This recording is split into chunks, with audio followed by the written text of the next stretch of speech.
The following commentary is based on a video game or a series of video games, and the footage that you're about to see were not recorded by me. I do not own the footage in this video. It belongs to the original creators. Due to the nature of the video, this is categorized under fair use, and I just want to make sure that you're all aware that the footage is not my own and belongs to the original creators. With that being said, let's get started. Good morning, good afternoon, good evening, wherever you are. My name is AS and welcome to my YouTube channel. Today's video will be an attempt to name my top 100 video games of all time. I have been playing video games since I remember, really. The first video game that I have ever played is Commander Keen, and even though it does not make its presence in the upcoming list, it kickstarted my hobby of playing video games. Before we start, I would like to mention that none of the footage that you will see in this video are my own recordings. They either belong to the companies that created the trailers or YouTube content creators that played the games and uploaded their footage on this website. With that little spiel out of the way, let's discuss my top 100 video games of all time. Number 100, Cyberpunk 2077. As the current meme of the internet, Cyberpunk 2077 is a game that was developed by CD Projekt Red and released while most of us sighed from sheer disappointment. The absolute buggy state of the game, especially at launch on the last generation consoles, put a dent on CDPR's reputation as a consumer-friendly company, not to mention other issues such as lackluster police system and wonky driving mechanics. Therefore, why is it on this list? Well, it is because what's hidden under the hood of bugs and glitches. A captivating open world game that, while festered with flaws, includes an engaging narrative, memorable characters, multiple endings, and fun gunplay. If the game was not released as a broken mess, it would have received a 10 out of 10 from me, because the strengths would overwhelm the issues. However, I cannot possibly recommend the game to anyone at this point in time. It is why the game is at the bottom of the list. Cyberpunk 2077 was released on December 10th, 2020 for the PlayStation 4, Xbox One, Google Stadia, and PC, with the PlayStation 5 and Xbox Series X versions coming sometime in 2021. Number 99, FIFA Soccer 2003. I'm personally not a fan of football games. Once the Pro Evolution Soccer franchise ended, FIFA dominated the soccer-based video game landscape and implemented disturbing microtransactions. Nevertheless, I cannot deny how much fun I had with FIFA Soccer 2003. My friend downloaded this game on his PC, and I remember going to his house every day after school and playing FIFA 03 non-stop. Sometimes I won, and to be honest with you, most of the times I lost. It was a really fun experience and it will be one of my favorite childhood memories. FIFA Soccer 2003 was released on November 5th, 2002 for the PlayStation 1, PlayStation 2, GameCube, Game Boy Advance, Xbox, and PC. Yu-Gi-Oh! Legacy of the Duelist. Yu-Gi-Oh! Is one of my all-time favorite TV shows.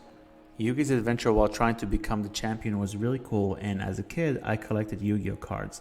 I even had the Half Moon card holder that is featured in the show.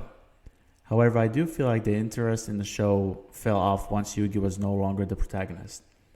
Yu-Gi-Oh! Legacy of the Duelist does not only give me the opportunity to re-experience Yugi's tale, but also play out the battles of the protagonists that came after Yugi. I wish that a developer would come out with a Yu-Gi-Oh! Game where every card would have its own animation in 3D model. That would be really cool. At this point, I think it's wishful thinking. Still, this game is a blast for fans of the show. Yu-Gi-Oh! Legacy of the Duelist was released at various points in 2015 and 2016 for the PlayStation 4, Xbox One, and PC. Number 97, Beat Saber. One of the few virtual reality titles on this list, Beat Saber is an absolute blast to play. Think about Dance Dance Revolution, but you need to hit the notes with lightsabers. The concept itself warrants a spot here. It is also a bonus that the visual and sound designs for this game are exceptional. Beat Saber was released on May 1st, 2018 for the virtual reality accessories on the PlayStation 4 and PC. Number 96, Far Cry 3. In my opinion, Far Cry has unfortunately become a stale franchise that releases yearly titles that have extremely similar gameplay mechanics with a fresh new coat of paint. Far Cry 3 is not an exception in that regard. With that being said, what lands Far Cry 3 a spot on this list is the character on the title's cover, Vaas. Portrayed by Michael Mando, Voss is one of my favorite antagonists of all time. He is unpredictable and he steals every single scene. It is a shame how he's handled towards the end of the game, but the ride till that point is tense.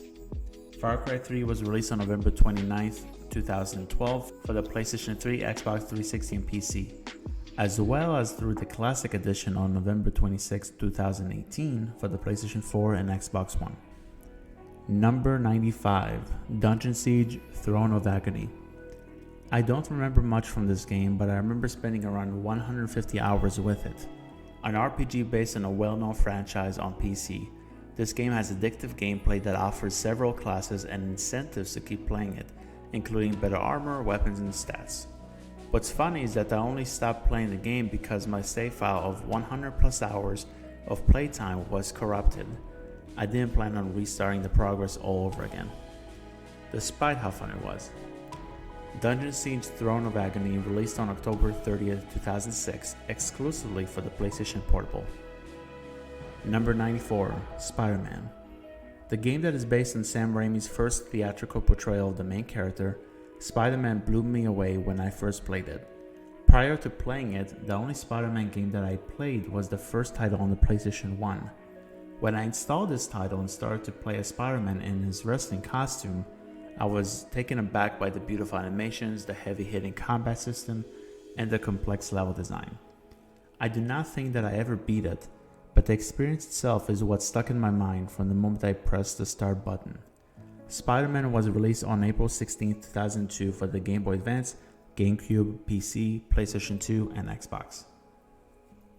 My favorite childhood titles, Bug is a unique case.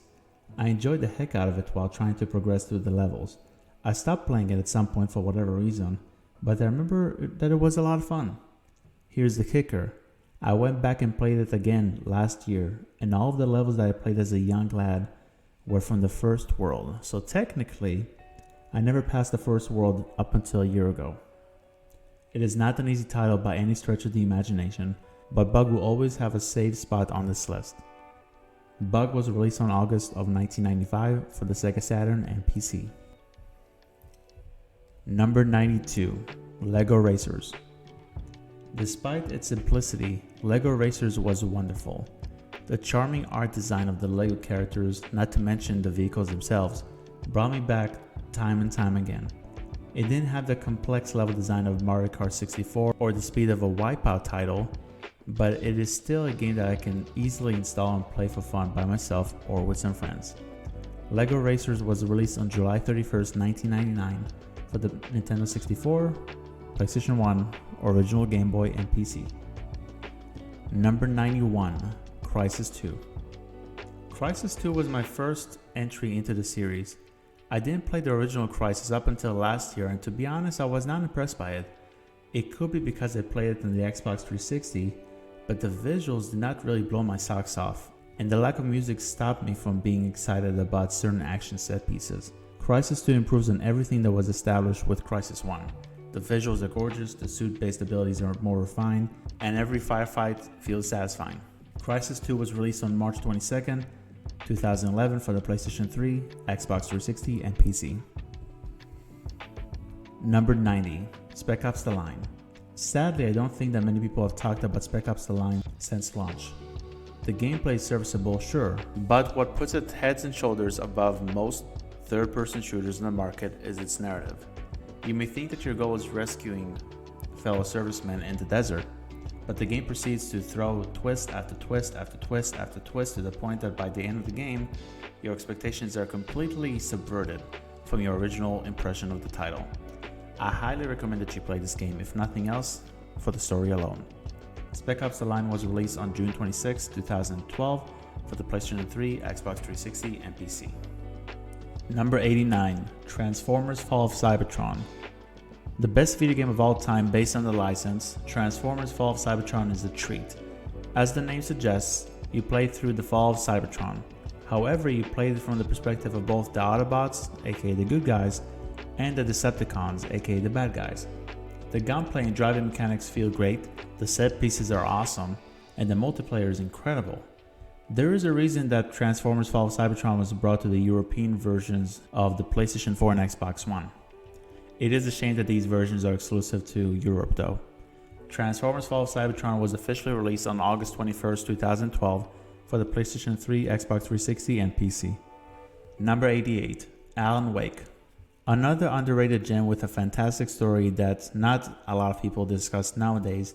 Alan Wake is weird in a very good way. You play as a man who must fight monsters by blinding them with a flashlight and then shooting at them. It may appear that it is an overly used concept nowadays, but the events that happen to the man, as well as the sheer terrifying atmosphere, highlights Alan Wake in its own right. Plus, there are some cool Easter eggs for this game if you decide to play the latest title by the game's developers, Control. Alan Wake was released on May 18th, 2010 for the Xbox 360 and on February 16th, 2012 for the PC. Number 87, Murasaki Baby. I think I'm probably the only person on this platform or possibly in the world that places this game on their top 100 games of all time list. I'm not saying the game is bad, obviously it isn't bad in my opinion because it is on the list, but I've never heard anyone talk about Murasaki Baby. Well, let me explain myself. The reason why the game is on the list is because of its art style. It is absolutely stunning and it looks even better when you have your hands on the game. The way in which it tells its story is wonderful. There is barely no dialogue, but the character's interaction with the environment says everything you need to know. Murasaki Baby should not be missed if you have a PlayStation Vita. Speaking of which, Murasaki Baby was released on September 16th, 2014 exclusively for the PlayStation Vita. Number 86, Dreams. I have never played a game that is as unique as Dreams, especially in 2020. Yes, its true potential is through its creation suite, which may turn off people who simply want to play a game as opposed to create one. But the tools that Dreams provides creators are astounding. If you're not artistic, you don't need to worry. You can play the single-player component of the title that was created by the developers themselves, as well as test the creations of fellow gamers around the world. If you want a game that gives you bang for the buck on the PlayStation 4, look no further. Dreams was released on February 14th, 2020 exclusively on the PlayStation 4. Number 85, Donkey Kong Country. I would be shocked if you have never played or at least heard about this game. Donkey Kong Country is a classic from the Super Nintendo. The visuals are outstanding for the time and the game is shockingly difficult, yet fun. There are other games of the franchise that I never tried, but I'm pretty certain that they do not come close to the very original title. Maybe my mind will change. We will have to wait and see. Donkey Kong Country was released on November 21st, 1994 for the Super Nintendo, November 4th, 2000 for the Game Boy Color, and June 9th, 2003 for the Game Boy Advance. Number 84, Rayman Legends. I played the original Rayman back on the PlayStation 1. I never beat it because it was way too difficult for me at the time, but it is still one of my most fond memories as a kid. Rayman Legends is more streamlined and accessible than the first Rayman, but I cannot deny that I had so much more fun with it than the original title. The cooperative modes are excellent, the time trials are intense, and the boss fights are pitch perfect for Rayman. I do want to shout out the music levels, which are in my opinion the best platforming levels in any video game period. They are short, but they are memorable nonetheless.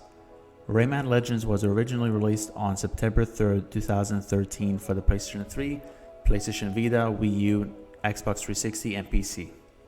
It was also later released on additional devices, including the PlayStation 4 and Xbox One on February 18th, 2014, and the Nintendo Switch on September 12th, 2017. Number 83, Riggs Mechanized Combat League. Think about the Hunger Games movies mixed with Titanfall or Pacific Rim. Sounds awesome, right? Well, that is what you get with Riggs Mechanized Combat League. It is only available on the virtual reality, but I would say that it warrants a purchase of that accessory. Every match is insanely competitive, and every victory is equally satisfying. Riggs Mechanized Combat League was released on October 13th, 2016, exclusively on the PlayStation VR. Number 82, Uncharted 4: A Thief's End. I have always enjoyed Naughty Dog's Uncharted titles. If I had to rank them from worst to best, It would be Uncharted 1, Uncharted Golden Abyss, Uncharted 3, Uncharted 2, and Uncharted 4 A Thief's End. Even though I played it, I'm excluding Uncharted Lost Legacy because I never reviewed it. Nonetheless, I can definitely say that Uncharted 4 A Thief's End is my favorite title in the series. The graphical design is gorgeous, the level design is more open and caters to flexibility when it comes to going from point A to point B on the map, and the story is engaging. The villain is also the best in the series, which does not say much because the gallery of villains for the Uncharted franchise was something lackluster before the 4th entry. The ending also nicely serves as closure for Nathan Drake's journey. I look forward to the next Uncharted game, but please, leave Nathan Drake out of it. His story is over. Time to move on. Uncharted 4 A Thief's End was released on May 10th, 2016, exclusively on the PlayStation 4. Number 81, God of War 3. Personally, God of War was always a franchise where you played as a god killer and you are tasked with, go figure, kill gods. The 2018 version is the cream of the crop when it comes to the well-designed soundtrack, visuals, and story. However, God of War 3 beats the latest title in the franchise when the focus is on fighting the gods themselves. Every boss fight was meaningful and different from the one before it and the one afterwards. The final boss is predictable, but the battle itself was masterfully done. I hope that the conclusion to Crysis' journey will only improve on the ending to his original trilogy. God of War 3 was released on March 16, 2010 for the PlayStation 3. It was also remastered and released for the PlayStation 4 on July 14, 2015. Number 80, A Plague Tale: Innocence. It is shocking that a team of indie developers created this title. In particular, the visuals are some of the best graphics I have ever seen in any game. A Plague Tale: Innocence is very well made, very well acted, and very well played. There are several cool story bits and the gameplay mechanics, including the ability to shoot a guard's lamp to lure infection-infested rats to take care of business, were pretty cool. I would certainly give this game a try if I were you. A Plague Tale: Innocence was released on May 14, 2019 for the PlayStation 4, Xbox One, and PC. Number 79, X-Men Next Dimension. One of my good childhood friends owned a PlayStation 2 back in the day, and he owned a copy of a fighting game called X-Men Next Dimension. I knew about the X-Men at the time, but I wasn't aware about the game. One day I went over to his place. We went up his attic, plugged in the PlayStation 2, and played the game. This process was repeated for weeks on end. It doesn't have the most complex fighting system, but it is the best fighting game that is based on the license of the X-Men. X-Men Next Dimension was released on October 15, 2002 for the GameCube, PlayStation 2, and Xbox. Number 78, The Jungle Book Rhythm and Groove. A rhythm game on my top 100 games of all time? Am I serious? Yes, I am serious. There have been plenty of better rhythm games in the past several years, but I chose The Jungle Book Rhythm and Groove due to the nostalgia factor. I love the classic film, and having the ability to experience the iconic tunes while quote-unquote dancing was cool. The Jungle Book Rhythm and Groove was released on November 1st, 2000 for the PlayStation 1, PlayStation 2, and PC. Number 77, Grand Theft Auto 5. Let's do a show of virtual hands. Who hasn't played Grand Theft Auto 5? I'd be shocked if I see any hands raised up. Obviously, I won't be able to see them regardless because they are virtual hands. But you know what I mean. I only played Grand Theft Auto 4 and Grand Theft Auto 5, but Grand Theft Auto 5 is the superior title in my opinion. The world is more detailed, the side activities are more varied, and the decision to switch over to 3 protagonists instead of 1 protagonist was an interesting idea. Grand Theft Auto 5 was originally released on September 17, 2013 for the PlayStation 3 and Xbox 360. It had additional release dates for several other devices, including the PlayStation 4 and Xbox One on November 18, 2014, and PC on April 14, 2015. Lastly, next generation versions of the PlayStation 5 and Xbox Series S or X are slated for sometime this year. Number 76, Until Dawn. Although it resembles a cheesy horror movie, Until Dawn embraces its cheesy nature and incorporates some impressive mechanics for a story-centric title. The characters play their stereotypical parts very well. The scares do not completely rely on my least favorite type of scare, aka jump scares, and the revelations in the story are nicely established and executed. Even if you're not a fan of horror tropes, I highly suggest that you play this game, especially if you have friends who will sit down and experience it with you. Until Dawn was released on August 25th, 2015, exclusively on the PlayStation 4. Number 75, Shadow of the Tomb Raider. I mentioned earlier in the video that I like the Uncharted series. I will tell you a secret that may be a tad controversial. I prefer the rebooted Tomb Raider trilogy. The gameplay is more diverse, and some story pieces are better than anything that Naughty Dog has written into Nathan Drake's journey as of now. When it comes to the Tomb Raider trilogy, Shadow of the Tomb Raider is the best in my opinion. There is a meme on the internet about the trilogy's advertising of Become the Tomb Raider. Well, you will actually become a Tomb Raider in Lara Croft's final chapter, with beautifully designed and structured tombs. The relationship between Laura and her friend Jonah also serves as one of the game's highlights, in addition to Laura's overall character development. Shadow of the Tomb Raider was released on September 12, 2018 for the PlayStation 4, Xbox One, and PC.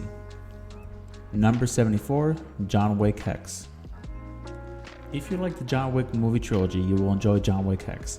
The gameplay is similar to Superhot. You are given a few moments to move and take action. However, that time is also used by the enemy. Both you and the enemy cannot move until you choose what is the next step to reach the ending of the level. It is as chaotic as the movie's set pieces, and I love this title for it. John Wick Hex was originally released on September 8, 2019 for the PC. It was then released for the PlayStation 4 on May 5, 2020.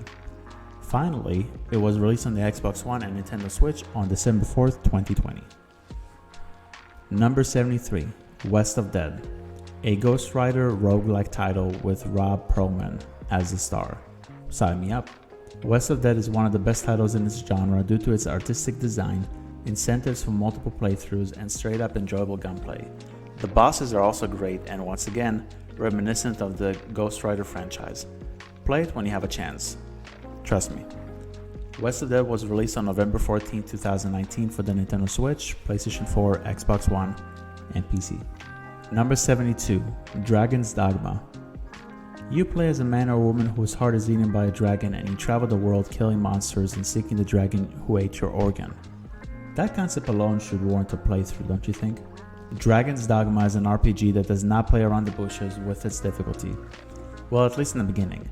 However, as you progress through the game's story, you improve your character statistics and become an unstoppable foe.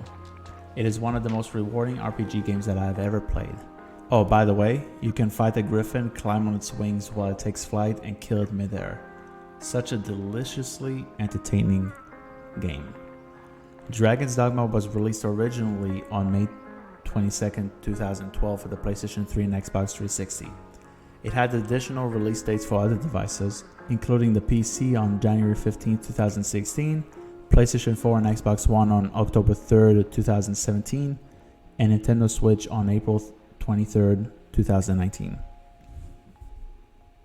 Number 71, Evoland. Evoland is one of the most underrated gems of all time and a real treat for RPG lovers. The good majority of RPG titles have its mechanics already established from the get-go, such as fast travel, the ability to save, and moving the character. In Evoland, you need to unlock these mechanics. You can only move right or left in the beginning, but then you unlock the ability to move up and down, fight, save your game, buy medicine, talk to people, and transform the visual art style from the original Game Boy to the PlayStation 1. I should also mention that Evoland includes two titles.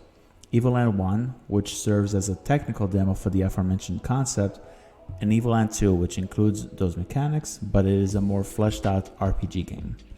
Evoland was originally released on April 4, 2013 for the PC, and it included additional release dates for more devices, including the PlayStation 4, Nintendo Switch, and Xbox One on February of 2019.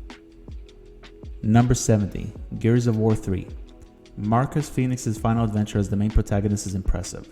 Its visuals are, well, impressive. Its boss fights and enemy variety are impressive. And the story is impressive. However, what's most impressive about this title is the character development for Marcus and Dom, his best friend. I wasn't a fan of their friendship in the original Gears of War, but Gears of War 2 really picked things up drastically, and this platonic relationship continued to reach new heights in the third game of the trilogy. There's also a moment between them that made me shed a tear and have goosebumps, but I won't spoil it here. I think you may act the same way though. Gears of War 3 was released on September 20th, 2011, exclusively on the Xbox 360. Number 69, Assassin's Creed 4 Black Flag. I recently completed Assassin's Creed 2, which is regarded by many people as the best Assassin's Creed game in the franchise. While I enjoyed it, Assassin's Creed 2 simply does not come close to Assassin's Creed 4 Black Flag. Edward is an engrossing protagonist who is accompanied by a wide range of likable characters. The world inside the Animus is also beautiful, not to mention the inclusion of wonderfully fitting music. There are also several points in the narrative that either gave me goosebumps or made me teary-eyed. The ending was especially touching. As of now, Assassin's Creed 4 Black Flag is my favorite Assassin's Creed game of all time. Assassin's Creed 4 Black Flag was released on October and November of 2013 for the PlayStation 3, Xbox 360, Nintendo Wii U, PlayStation 4, PC, and Xbox One. It also saw an additional release on December 6, 2019 for the Nintendo Switch. Number 68, Star Wars Battlefront 2. The modern version of Star Wars Battlefront 2 was launched as a microtransaction-filled mess, but it improved in quality over time. However, the Battlefield 2 that is presented on this list is the version which came out in 2005. I played the PlayStation Portable version of Battlefront 2 and I had an amazing time with it. Fighting different Jedis and Sith Lords on Tatooine in an all-out good versus evil battle was replayed on numerous occasions. This example is one of the many reasons as to why I prefer this version over the modern version of Battlefront 2, among of which is the Galactic Conquest mode and lack of microtransactions. The first version of Star Wars Battlefront 2 was released on October 31st, 2005 for the PlayStation 2, PlayStation Portable, Xbox, and PC. Number 67, Medal of Honor Heroes. Medal of Honor Heroes is the only game I have played in the franchise.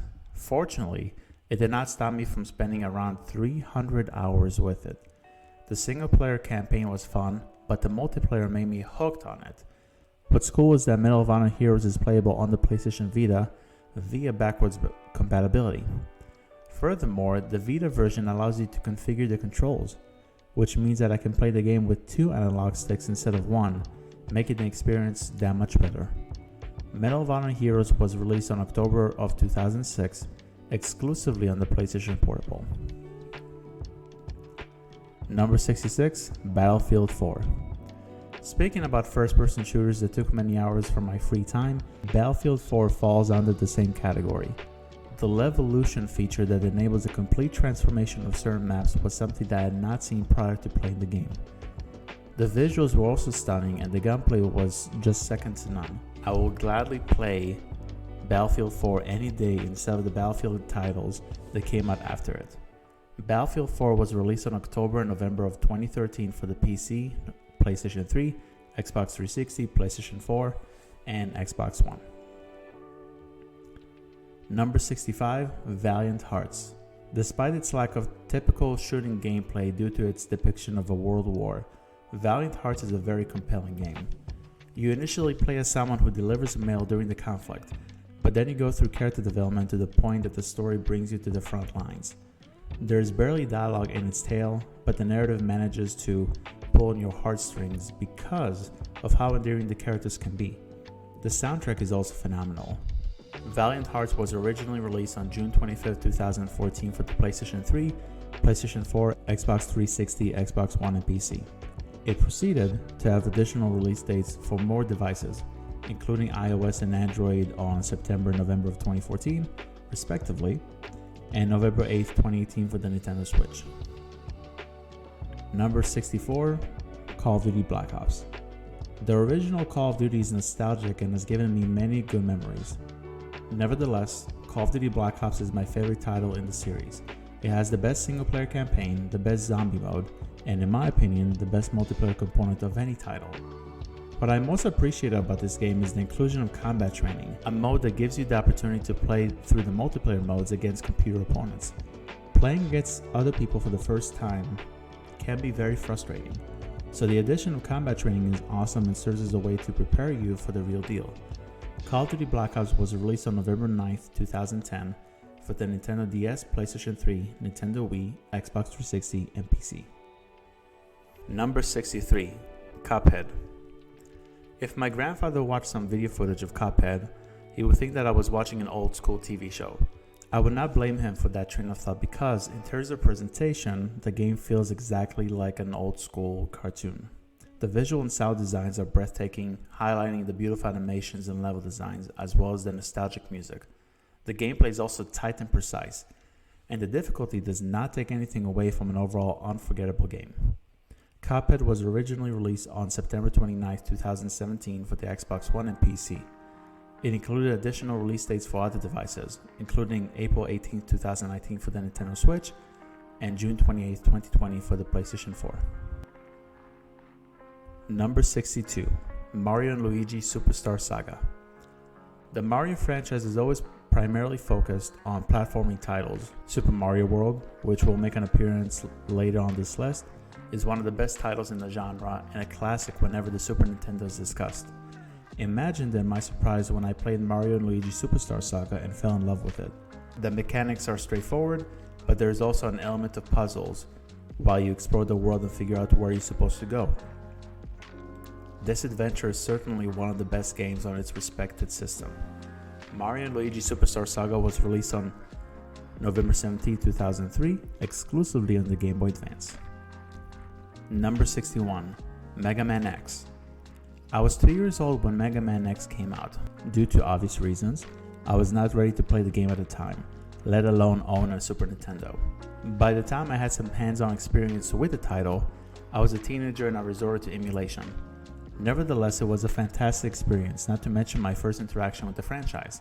The simplistic formula of attempting to find each of the boss's weaknesses was exhilarating, the character designs were cool, and the difficulty was right on the border between being too easy and being too difficult. I played the remastered version of the game on the PlayStation Portable called Mega Man Maverick X, but the original iteration was just a smidge better than the quote-unquote enhanced portable edition. Mega Man X was released on numerous platforms throughout the years, but its original release was in 1993 for the Super Nintendo. Number 60, Enslaved Odyssey to the West. Enslaved Odyssey to the West is a criminally underrated title. As a matter of fact, I believe that it was the inspiration for a more popular and more modern PlayStation 4 game called Horizon Zero Dawn. You play as two people who never met each other prior to their introduction. The gameplay is also executed in a wonderful way, and you will think about life, death, and artificial intelligence by the time the story reaches its conclusion.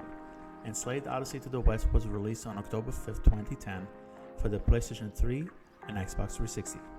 It was also released on October 25, 2013 for the PC. Number 59, Dragon Ball Fusions. The name really says it all. Dragon Ball Fusions allow you to fuse any available character from the Dragon Ball universe. Do you want to fuse Goku and Tien? Go for it. Do you want to fuse Beerus and Goten? Have at it. While the concept is awesome by itself, the gameplay is also engaging.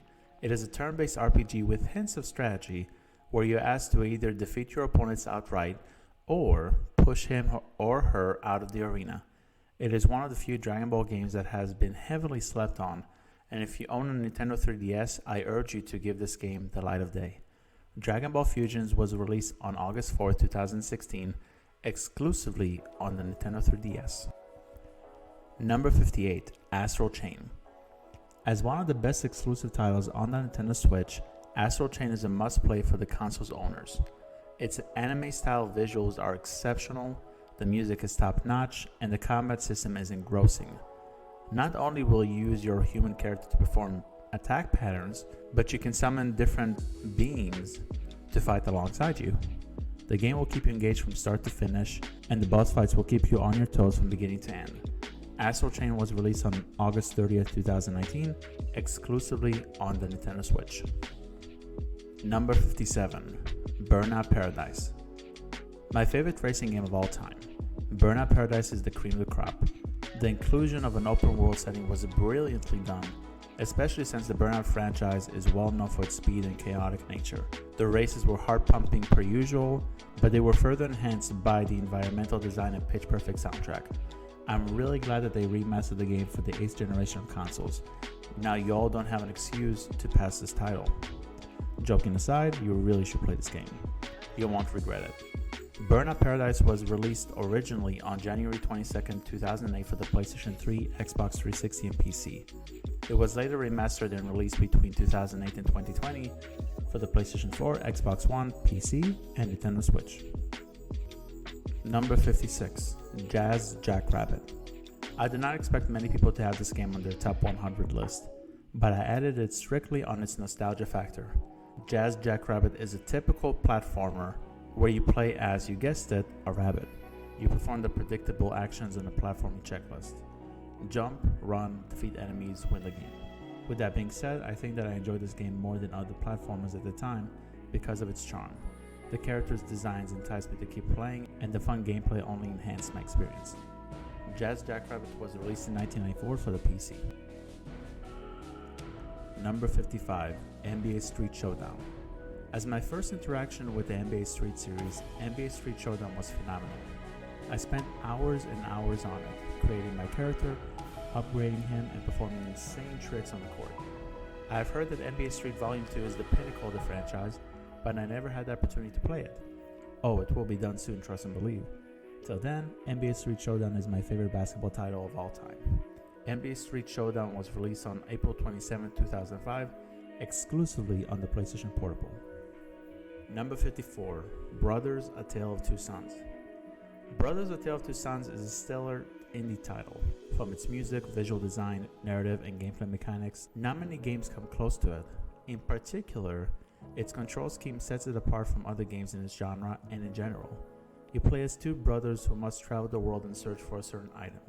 But here is the kicker. You control both characters at the same time. You use the right analog stick to control one brother, and you use the other analog stick to control the other brother. It is absolutely ingenious and empowers the already captivating story. Brothers: A Tale of Two Sons was released between 2013 and 2019 for the Xbox 360, PC, PlayStation 3, PlayStation 4, Xbox One, iOS, Android phones, and Nintendo Switch. Number 53, Disney's Aladdin and Asira's Revenge. Most of us know about the classic Aladdin video game that was released back in 1994. We remember its beautiful animations and the fitting gameplay. What most of you may not remember is the fact that another Aladdin title was released in 2001, titled Asira's Revenge. Disney's Aladdin and Asira's Revenge was a blast. Think about games like Crocodile Spyro, but in the land of Aladdin. The controls are somewhat outdated, but everything else is why I am excited to return to it at some point down the road and review it for you guys. Disney's Aladdin and Asira's Revenge was released on March 15, 2001 for the PlayStation 1. It was also released in 2001 for the PC. Number 52, Tom Clancy's Splinter Cell Blacklist. The only Splinter Cell games that I have ever played are Conviction and Blacklist. I was not interested in the very stealth-heavy playstyle of the first four titles, and quite frankly, I did not even think about them as soon as Conviction came out. While Splinter Cell Conviction was good, Tom Clancy's Splinter Cell Blacklist was better in every way. The visuals are exceptional, the gadgetry helped the gameplay feel incredibly smooth, and the flexibility with which you can complete your tasks is second to none. In general, you can either completely stealth through missions, go guns blazing to complete the objectives, or mix both playstyles to accomplish your tasks. It was addictive, and the inclusion of a spot-on multiplayer component did not help the addiction. Tom Clancy's Splinter Cell Blacklist was released on August 20th, 2013 for the PlayStation 3, Nintendo Wii U, Xbox 360, and PC. Number 51, South Park: The Stick of Truth. If you ever dreamed about being a part of a South Park episode, look no further. South Park: The Stick of Truth actually makes you feel like you are part of not only an episode but an entire season of the show. The visual design looks exactly like an animated show. The jokes constantly land, assuming you like the humor in South Park, of course, and the gameplay was alright. Its sequel, Fractured But Whole, improved on the first title's gameplay, but South Park: The Stick of Truth is my personal favorite because of how much I laughed while completing it. South Park: The Stick of Truth was originally released on March 4, 2014 for the PlayStation 3, Xbox 360, and PC. It was later released on February 13, 2018 for the PlayStation 4 and Xbox One, and concluded its release dates with a September 25th, 2018 release date for the Nintendo Switch. Number 50, Bayonetta 2. Bayonetta 2 starts a string of 3 games that should all be praised for one specific reason: their high-octane combat system. Bayonetta 1 kickstarted the hilariously illogical journey of the main character, but Bayonetta 2 takes the craziness and escalates it times 100. Every single boss fight is sensational, and you also get cute character development for the protagonist. I loved every minute of it, and I'm glad that they brought the title to the Nintendo Switch. Bayonetta 2 was originally released on October 24, 2014 for the Nintendo Wii U. It was also released on February 16, 2018 for the Nintendo Switch. Number 49, Metal Gear Rising: Revengeance. The Metal Gear series has always made its presence within the stealth genre. I look forward to playing through the Metal Gear Solid series soon, but there is no doubt that the franchise's specialty asks you to sneak around and remain hidden. Metal Gear Rising: Revengeance throws that idea out the window and tasks you with hacking and slashing your way through a diverse list of foes. It is not simple hack and slash gameplay though. During a combat scenario, you can slow down to accurately and literally cut the opponents to ribbons. It is incredible and something that has not been replicated to this day. Metal Gear Rising: Revengeance was released on February 19, 2013 for the PlayStation 3 and Xbox 360. It was also released on January 9, 2014 for the PC. Number 48, Asura's Wrath. Bayonetta 2 and Metal Gear Rising: Revengeance are tame in their level of insanity compared to Asura's Wrath. There is a battle where your enemy grows to the size of 4 Earths and punches you from space. I think my point is proven. Aside from the madness, the animations are gorgeous and the music wonderfully invokes excitement and heartache, depending on the scenario. If you own a platform where this game is playable, do me a favor, play it. Please? Asura's Wrath was released on February 21, 2012 for the PlayStation 3 and Xbox 360. Number 47, Finding Paradise. A sequel to one of the best narratives I have ever experienced in gaming, Finding Paradise makes you think. It makes you think about your purpose in life. It makes you think about your friends and how they had an impact on your life, for better or worse. Lastly, it makes you think about the memory that you'd like to leave the people who you love and admire the most in the world.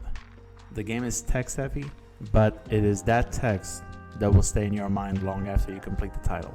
Finding Paradise was released on December 14, 2017, exclusively on the PC. Number 46, Life is Strange. I did not expect much from Life is Strange in the first couple of hours. My initial impression told me that I'm in store of a cringe-worthy tale about kids in high school.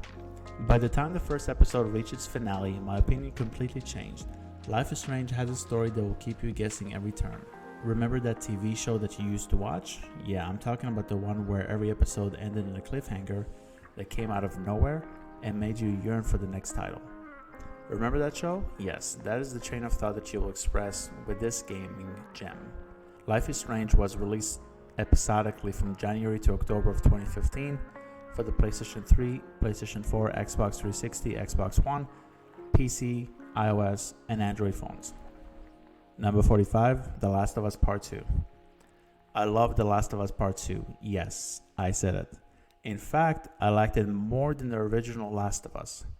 The truth of the matter is that Last of Us 2 did something with its narrative that most games do not accomplish. Take risks.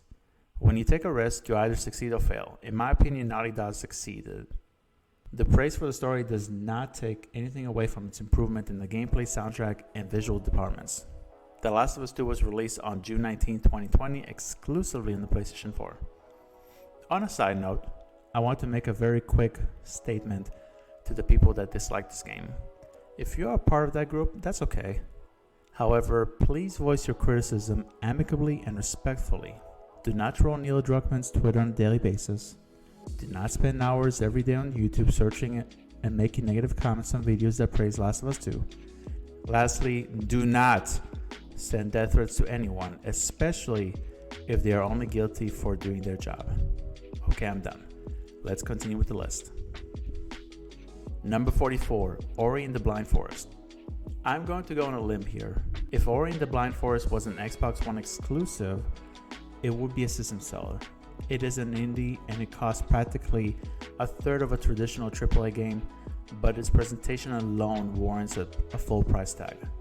Ori and the Blind Forest in some ways is breathtaking, from its soothing soundtrack to its incomparable graphics for the time, And moreover, it is the best Metroidvania style of video game that I have ever played. No other game touches Ori's first entry, in my opinion. By the way, I never played the sequel, so I might change my mind later on. Till then, the first Ori title holds first place. Ori and the Blind Forest was originally released on March 11, 2015 for the Xbox One and PC. It was later released on September 27, 2019 for the Nintendo Switch. Number 43, Tetris Effect. Now bear with me here. We have seen numerous Tetris games, so I do not blame you for being surprised that a game of its style is on the list. However, Tetris Effect does more than allow you to play through the basic rules. It makes you relaxed. Whether it is calming tunes that play through each level, the graphics that are absolutely mesmerizing, or the awesome VR experience that can be checked out through the PSVR version. Tetris Effect is one of the ideal games that you can turn on after a day filled with stress and truly just, relax. Tetris Effect was originally released on November 9th, 2018 for the PlayStation 4. It then received additional release dates across multiple devices, including June 23, 2019 for the PC and November 10th, 2020 for the Xbox One and Xbox Series S/X. Number 42, Marvel Ultimate Alliance. Although there are 2 sequels in the franchise, neither of them come close to the original Marvel Ultimate Alliance. Its story isn't anything special, but the gameplay is very fun. You can play by yourself or with friends, crafting a team of 4 heroes either way. You can even make combinations that have never been seen in a comic book before, such as a group of Spiderman, Magneto, Nick Fury, and Human Torch. The combat system itself is simple but enjoyable, and the inclusion of an RPG-like leveling up system will invite you for multiple playthroughs. Marvel Ultimate Alliance was released on several platforms from 2006 to 2016 for the Xbox One, PlayStation 4, PlayStation 3, Nintendo Wii, PlayStation Portable, PlayStation 2, Xbox 360, Game Boy Advance, PC, and Xbox. I should mention that the PlayStation 4 and Xbox versions are no longer available on the digital shops, sadly. Number 41, Tom Clancy's Ghost Recon Future Soldier. There is another Tom Clancy title higher up on the list, but it is mostly due to nostalgia. With that being said, I can say without a shadow of a doubt that Tom Clancy's Ghost Recon Future Soldier is the best game with Tom Clancy's trademark that I have ever played. The cover system alone is perfect, and the gunplay is fantastic. I am eagerly waiting for a sequel, as the potential with the different futuristic gadgets is endless. If you are a fan of Tom Clancy's games, pick this one up. Tom Clancy's Ghost Recon Future Soldier was released on May 22, 2012 for the PlayStation 3 and Xbox 360. It was also released on June 26, 2012 for the PC. Number 40, Hades. My second favorite video game of 2020, Hades is untouchable when it comes to roguelike titles.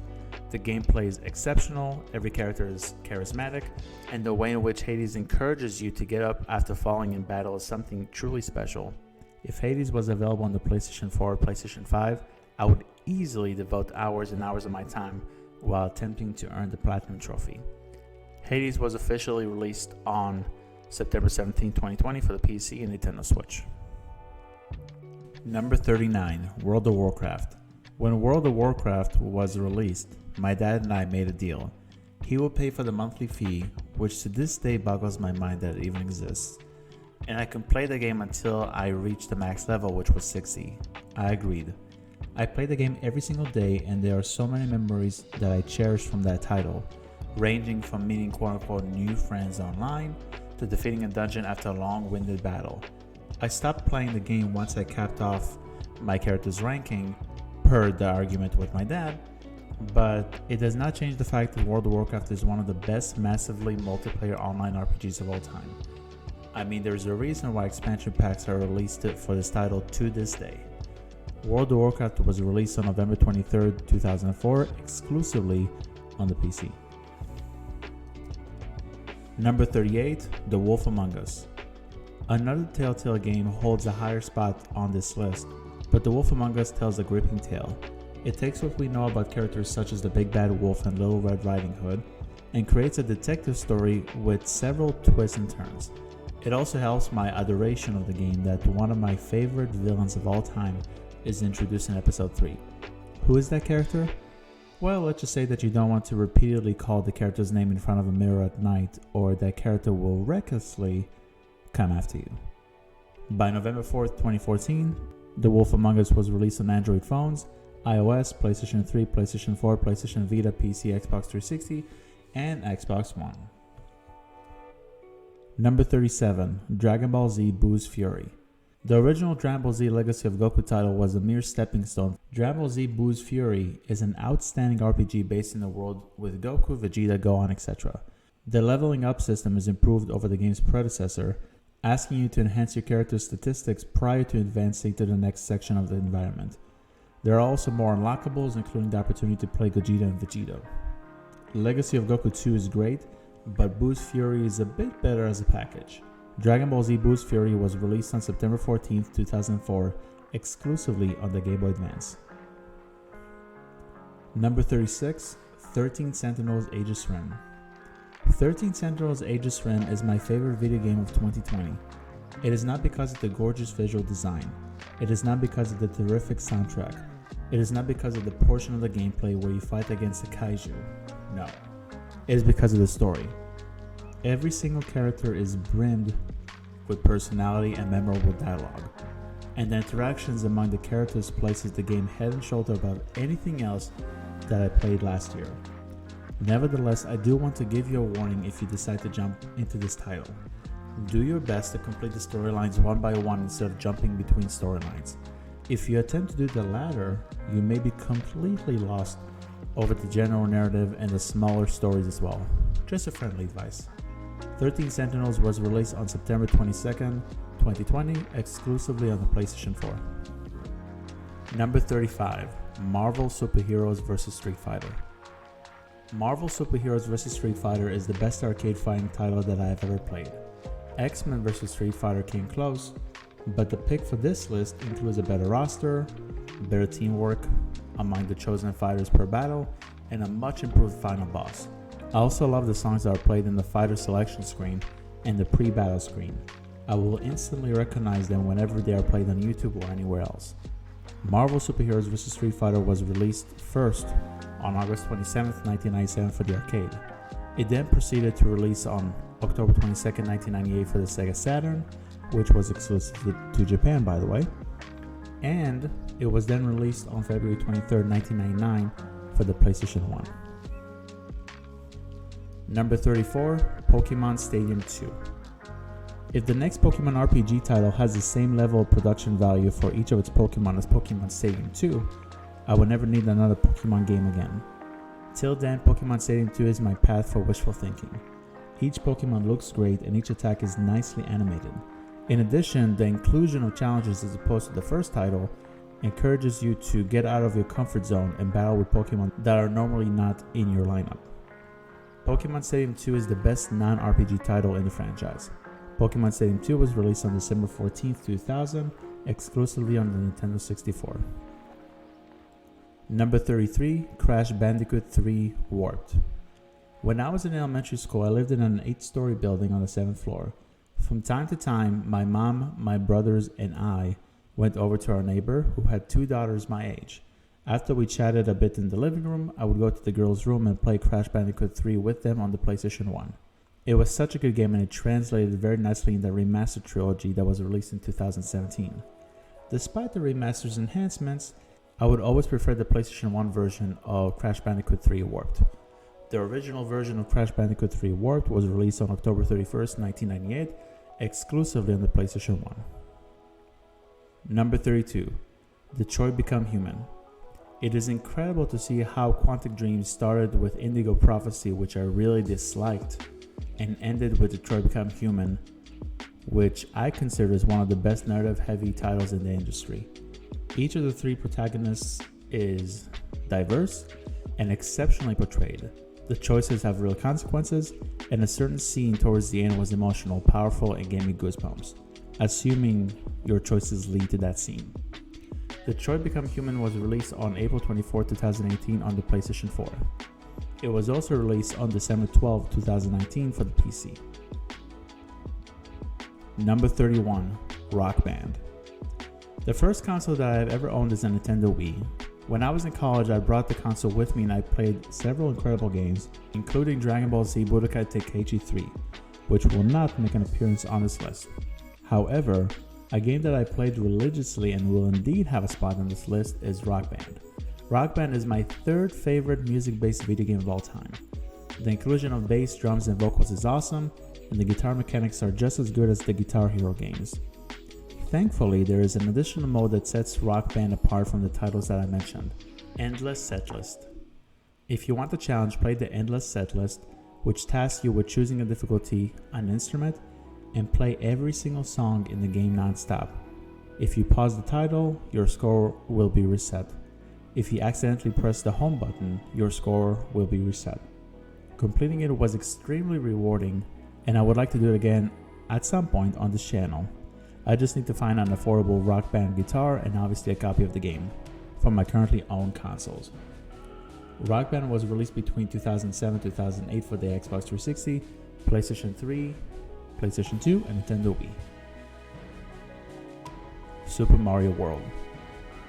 An absolute classic that was briefly mentioned earlier on, Super Mario World is a must-play title. The original Super Mario game kickstarted Nintendo's biggest mascot, and Super Mario World made an unbelievable jump in terms of the gameplay, world layout, and visuals. There are also secret stages that allow you to completely pass other stages, which showcases the rewards for exploration. It will be very hard for you to find someone who hasn't either played or heard about Super Mario World.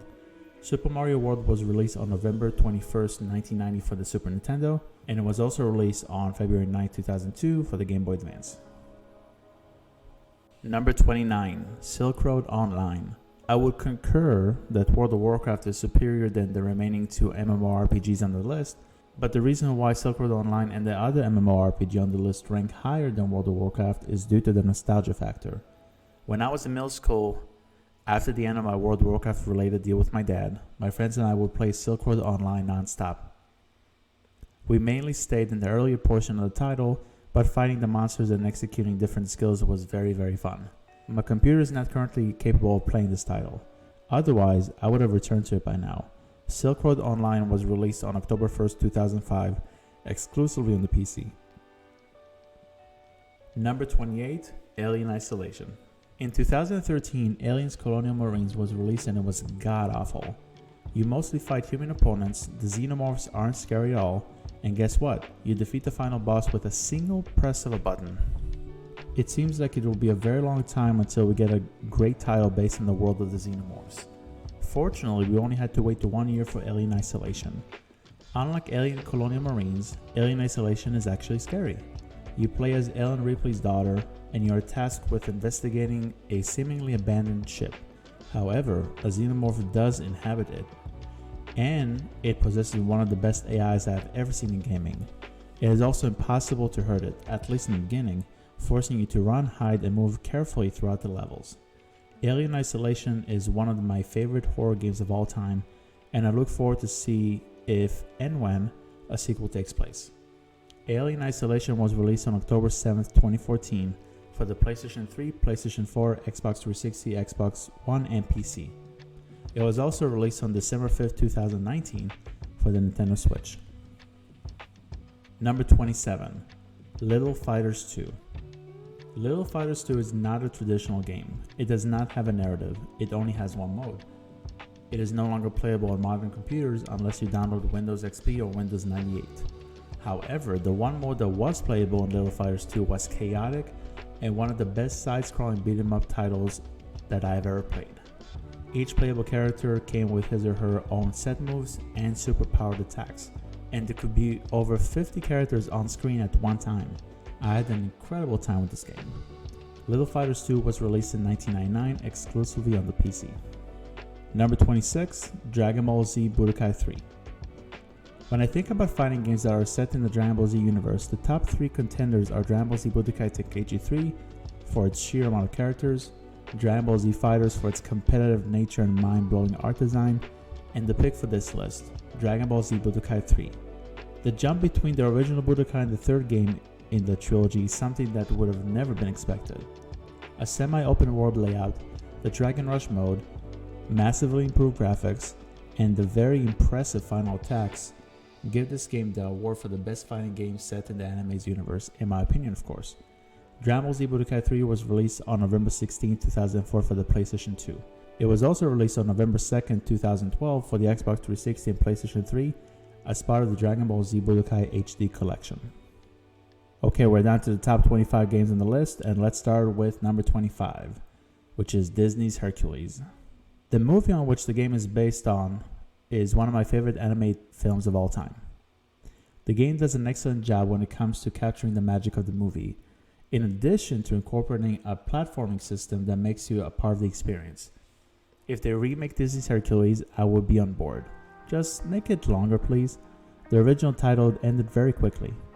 Disney's Hercules was released on June 20th, 1997 for the original Game Boy, PlayStation 1, and PC. Number 24, Super Smash Bros. Super Smash Bros. Ultimate for the Nintendo Switch is the ideal way to be a part of the franchise due to its diverse roster of characters and stages. However, I prefer the original Super Smash Bros. To a certain extent due to nostalgia. I did not own a Nintendo 64, so I had to resort to emulation.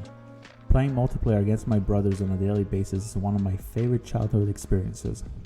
I also remember the moment that I realized there are unlockable characters. I was beyond excited for that feature and I did everything in my power to unlock those fighters. Super Smash Bros. Was released on January 21st, 1999, exclusively on the Nintendo 64. Number 23, Commandos Behind Enemy Lines. My dad and I played Commandos Behind Enemy Lines at release. It covers a time frame in history that has been covered by numerous titles such as Medal of Honor and Call of Duty. But what distinguishes Commandos from the other titles is the sense of urgency with every action that you take. Whether you need to disarm a bomb, kill a specific target, or reach a certain point on the map, every click of the button must be deliberate, and failure can come swiftly because of the high damage output by the enemies. Commandos 2 is also excellent and Commandos 3 is brutally difficult. Nevertheless, the original Commandos game is my favorite of the franchise. Commandos Behind Enemy Lines was released on August 28, 1998, exclusively for the PC. Number 22, The Matrix Online. As the last MMORPG on the list, The Matrix Online has a bittersweet story. I played it at launch and enjoyed every minute of it. The ability to literally plug into the Matrix and play as a created character while interacting with characters from the movies and performing exciting combat moves was exactly what I wanted from a game that is based on the famous trilogy. Sadly, the service for the title shut down a few years later for reasons that are unbeknownst to me. Several PC gamers have been able to find a way to still play the game, but I'd rather not play it in an unofficial way. All in all, The Matrix Online is my favorite MMORPG of all time, and I hope that one day it will be revived. The Matrix Online was released on March 22, 2005, exclusively on the PC. Number 21, WWE Smackdown vs. Raw 2006. The first wrestling game that I played was WWE Smackdown vs. Raw 2006 for the PlayStation Portable. No other wrestling game that was released afterwards has stolen the coveted spot from 2006's title. The number of modes was appreciated, and the actual wrestling mechanics were entertaining. I was disappointed by the loading times for the PlayStation Portable version of the game, but it is a small issue in an otherwise great game. WWE Smackdown vs. Raw 2006 was released on November 14, 2005 with the PlayStation 2. It was also released on December 13, 2005 for the PlayStation Portable. Number 20, Tom Clancy's Rainbow Six. A few entries ago, I mentioned that Ghost Recon Future Soldier is my favorite title based on the Tom Clancy license. During my explanation, I also mentioned that another Tom Clancy game holds a higher spot on the list, and it is the first Rainbow Six game. Tom Clancy's Rainbow Six from 1998 was addictively engaging. The missions are straightforward, but two things eliminate the possible monotonous nature of the level design. On one hand, the enemies are very aggressive, and if they start shooting at you, they will most likely kill you within seconds. On the other hand, you can draw paths for each of your squads to follow during the missions.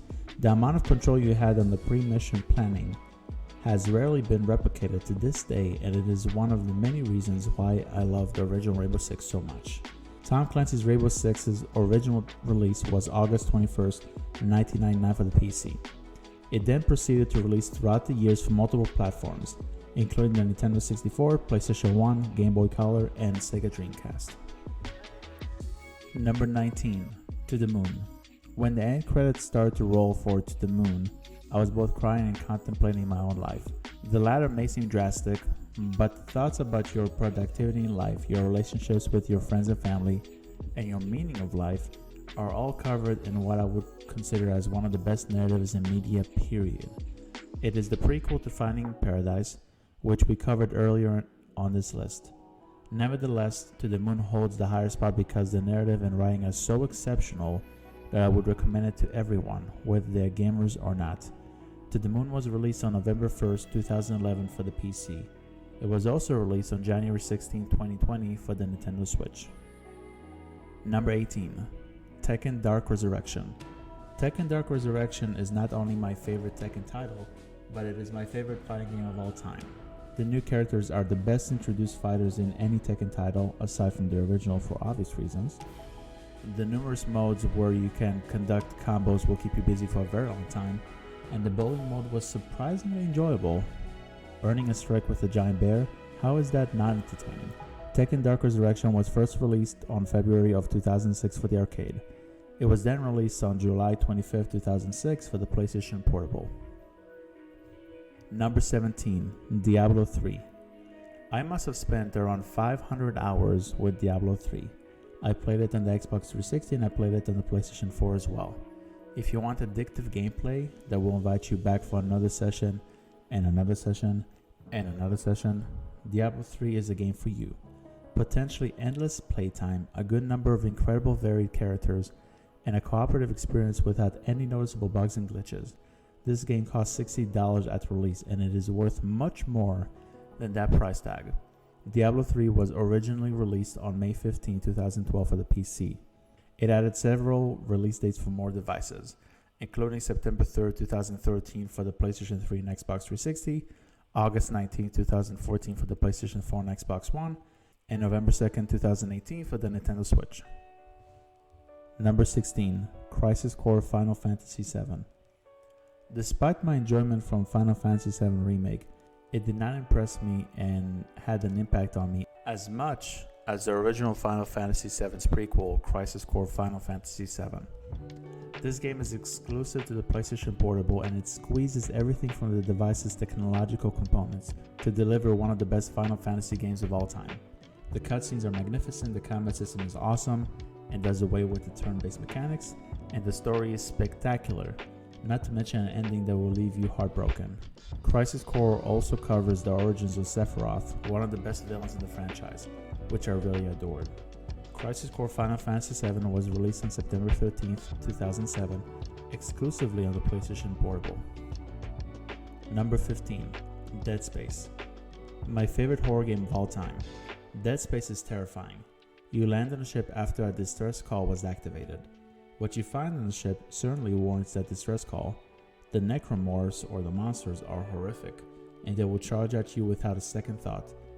The scares themselves are based on jump scares, but they are not overly used or misused to aggravate the player. I do not want to talk about this game more than I would like because of spoilers, but all I will say is the following. If you want a true horror experience, turn off the lights, plug in your headphones, raise your volume, and play Dead Space. You can thank me later. Dead Space was released on October 13, 2008 for the PlayStation 3, Xbox 360, as well as the PC 1 week later. Number 14, Child of Light. When I write my reviews, I always try to find something that the game could have improved upon. In most cases, it is easy to find that little nugget of improvement. In other cases, not so much. Such is the situation with Child of Light, an underrated masterpiece. Child of Light excels in everything that it executes. The story is touching, the music and visuals are breathtaking, and the turn-based RPG mechanics offer just the right amount of challenge without feeling overbearing. I implore you, please go and play this game if you have not done so. Child of Light was released on numerous devices during 2014, including PC, PlayStation 3, PlayStation 4, Xbox One, Xbox 360, Nintendo Wii U, and PlayStation Vita. It also had a later release date of October 11, 2018 for the Nintendo Switch version of the game. Number 13, Persona 4 Golden. Before an international trip, someone who I met on Twitch recommended that I'll give the Persona series a shot. I previously never played a Persona title, but I owned a PlayStation Vita and I had access to Persona 4 Golden. I was hesitant, but I agreed. Not only did I beat Persona 4 Golden, but I spent around 300 hours to earn the Platinum Trophy. Persona 4 Golden is my favorite Japanese RPG title. The cast of characters are fantastic, the combat system is wonderful, and the narrative is constantly interesting. The game is undoubtedly a system seller. Persona 4 Golden was released on November 20th, 2012 for the PlayStation Vita. It was also released on June 13th, 2020 for the PC. Number 12, Rocksmith 2014. The great majority of video games are games, but only a select few titles are tools that teach you real-life skills. Rocksmith 2014 is one of them. I started to play the guitar back in 2008 with a private tutor, and I slowly improved on my skills throughout my years. Once the original Rocksmith dropped for the PlayStation 3 and Rocksmith 2014 released a few years later, my skill level of playing the guitar has skyrocketed. The setlist caters to various genres, not to mention the overwhelming songs available through downloadable content. The tutorials are more streamlined from the original Rocksmith, and the mini-games that cover specific guitar skills are more fun and enjoyable. Regardless of your skill, or lack thereof, Rocksmith 2014 is a must-play if you have the slightest interest in playing the guitar. Rocksmith 2014 was released on October 22nd, 2013 for the PC, Xbox 360, and PlayStation 3. A remastered version of the game was also released on November 4th, 2014 for the PlayStation 4 and Xbox One. Number 11. Guitar Hero 3 Legends of Rock. Despite my preference to improve real-life skills over my gaming skills, I cannot deny how much Guitar Hero 3 Legends of Rock means to me as both a guitar player and a gamer. When the Nintendo Wii became my first console, my parents purchased the Guitar Hero 3 bundle for me. I remember decorating the plastic guitar with stickers and immediately being engrossed with its incredible soundtrack. As I was playing through the game, I recognized Metallica from their song One. The interesting part about that revelation is that a Metallica song called Nothing Else Matters is the tune that kickstarted my interest in playing the guitar. So, being able to play the songs by them, albeit on a plastic guitar, only strengthened my interest and solidified Guitar Hero 3 as my favorite music-based video game of all time. Guitar Hero 3 Legends of Rock was released on October 28, 2007 for the PlayStation 2, PlayStation 3, Xbox 360, and Nintendo Wii. It was also released for the PC on November 13, 2007. Number 10. Mass Effect 3. As a whole, I would place Mass Effect 2 over this entry. However, Mass Effect 3 was an epic conclusion to a trilogy that lasted for several years. You can make an argument that the ending was unsatisfactory and limited your choices. Nevertheless, the improvements to the gunplay, the lack of annoying mining sections, and the heartfelt moments when I had to say goodbye to extraordinary and beloved characters made the third entry in the trilogy more memorable to me than the second. You can bet that once the Mass Effect Legendary Collection is released, I will play and review the trilogy, as well as compare the Legendary Collection with the original titles. Mass Effect 3 was released on March 6, 2012 for the PlayStation 3, Xbox 360, and PC. It was also released on November 18, 2012 for the Nintendo Wii U. Number 9. Halo Combat Evolved. One day, while I was playing in my bedroom, my dad came back from work and gave me a CD that said Halo Combat Evolved. I never heard about the game, but I decided to install it on my PC and play it. I wrapped up the fun campaign and proceeded to play hours and hours in the multiplayer. I still think that Halo 3 has the best gameplay and Halo 4 has the best story, but Halo Combat Evolved as a package trumps anything that was released within its franchise. Halo Combat Evolved's first release date was November 15, 2001 for the original Xbox. It was also released on September 30, 2003 for the PC. Number 8. Counter-Strike Condition Zero. There have been games on this list that took anywhere between 200 and 400 hours of my life. Counter-Strike Condition Zero took away 1,000 hours from my life. Not only did I have a blast with the multiplayer and single-player components of the game, but the game also enabled you to download maps and play them against computer bots or other players. If you want a first-person shooter that rewards teamwork and has practically endless replay value, this title is for you. Counter-Strike Condition Zero was released on March 23, 2004 exclusively on the PC. Number 7. Bioshock Infinite. I played Bioshock Infinite during its initial launch. Once I beat it and the credits started to scroll, I did something that I have never done after finishing a game. I just stared at the screen. I stared at the screen because I was shocked at what happened and its implication for not only the future of the series, but of the game itself. Although the first Bioshock gave us one of the biggest twists in gaming, Bioshock Infinite, in my opinion, takes an even bigger risk by providing a twist and linking the game to the very original Bioshock. I can replay Bioshock Infinite on any given day and still be shaken by that ending.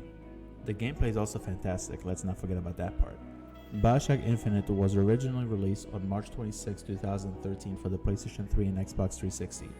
It was released again on September 13, 2016 for the PlayStation 4, Xbox One, and PC as part of the Bioshock collection. Finally, a port of the Bioshock collection was released on the Nintendo Switch on May 29, 2020. Number 6. Dragon Ball Z Legend of the Super Saiyan. If you ask anyone for their favorite Dragon Ball Z game, you will be hard pressed to find a person who would name Dragon Ball Z Legend of the Super Saiyan for the Super Nintendo. With that being said, it is indeed my pick. It is unfortunate that it is exclusive to Japan and it only covers the Saiyan and Namek sagas, but the gameplay that exists in the title requires strategy, cunning, and careful planning. It is a card-based RPG, but each card is effective and ineffective against other cards. And the animations that play during the fights beat most Dragon Ball Z games that do not only exist in the system, but also exist on handhelds. If you are a fan of Dragon Ball Z and you have never played it, trust me, you will enjoy this game. Plus, there is a special battle in the end that is very cool for fans of the anime show. Dragon Ball Z Legend of the Super Saiyan was released on January 25th, 1992 in Japan, exclusively for the Super Nintendo. Number 5. Hellblade: Senua's Sacrifice. I have never played a game that is as immersive as Hellblade: Senua's Sacrifice. This game is amazing on a number of levels. For one, the actress who plays Senua in the game, Melina Juergens, if I mispronounced the last name, I apologize, has never done voice acting and motion capture prior to this game. In fact, she was a video editor before the company behind Hellblade decided to hire her as a lead character. When you play the game, you will see that Melina's performance is absolutely brilliant. The other part that is second to none in the gaming industry is the sound design. If you play this title without headphones, you are doing yourself a massive disservice. I won't explain exactly why because I want you to experience the game with as little information as possible. All you have to know is this: go play this game now. It is a must play. Hellblade: Senua's Sacrifice was first released on August 8, 2017 for the PC and PlayStation 4.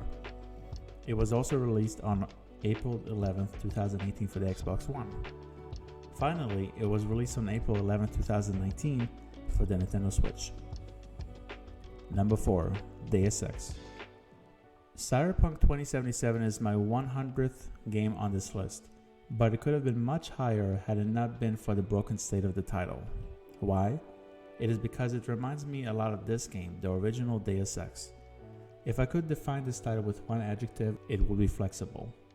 The gameplay is flexible with the amount of gadgets you can use. The story is flexible with the dialogue choices that have real consequences. The level design is flexible with the number of ways in which you can complete each stage. The visuals have not necessarily aged well, but everything else cements Deus Ex as my favorite first-person shooter of all time. Deus Ex was released on June 23, 2000 for the PC. It was also released on March 26, 2002 for the PlayStation 2. Number 3. Pokemon SoulSilver. My first Pokemon game was Pokemon Yellow on the original Game Boy. It was addictive, as I was eager to collect all 151 Pokemon. Nonetheless, jumping from Pokemon Yellow to Pokemon SoulSilver is like jumping from the original Nintendo Entertainment System to the Nintendo Switch. The gameplay is the traditional system from the previous RPG Pokemon titles, but there are massive upgrades in SoulSilver that eclipse anything prior and future Pokemon titles, as of now, have managed to muster. The visuals still hold up nicely. You have 16 gym badges to collect instead of 8, and the final secret boss is a really nice surprise. I played Pokemon SoulSilver twice already, but I will keep the cartridge in case I need a taste of good Pokemon titles down the road. Pokemon SoulSilver was released on September 12, 2009. exclusively on the Nintendo DS. Number 2. The Witcher 3 Wild Hunt. Persona 4 Golden is my favorite Japanese role-playing game of all time. The Witcher 3 Wild Hunt takes the cake when it comes to my favorite overall role-playing title of all time. For a start, no other role-playing game that I played incorporates more intriguing and captivating side missions, and this sentiment extends to other genres. This game is also stunningly beautiful and the soundtrack is wonderful. It is cool that CD Projekt Red included a CD of the soundtrack with every physical copy of the game, which allows me to continue my audio immersion while I am driving to work. Lastly, the characters and the gameplay are also very well executed. I have heard from several individuals that they do not like the combat system, and I wish I could understand their reasonings. To each his own, or to each her own, I guess.